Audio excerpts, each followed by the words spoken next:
Hi, let's start today's editorial. Leading from front, India must amplify views of the global south as president of the G20 summit.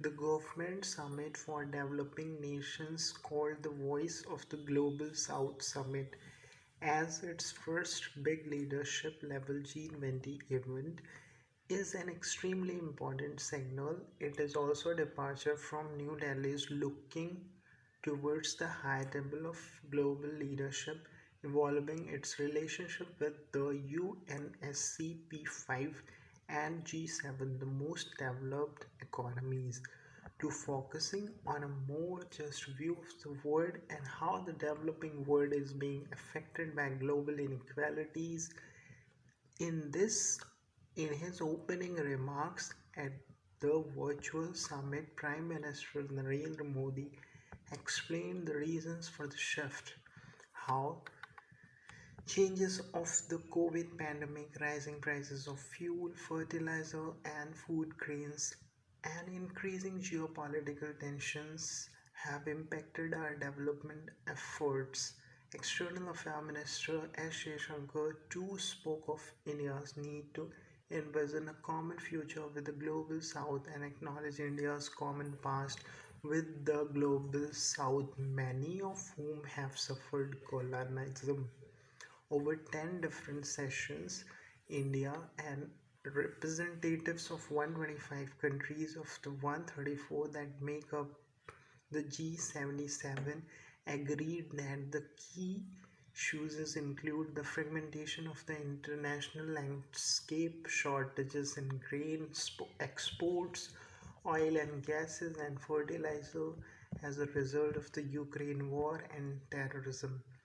Of note was Mr. Modi's push for human centered globalization, countering the first world's view of expediting climate change goals at the cost of development, ensuring immigration and work mobility for skilled populations of the global south and resilient renewable energy access.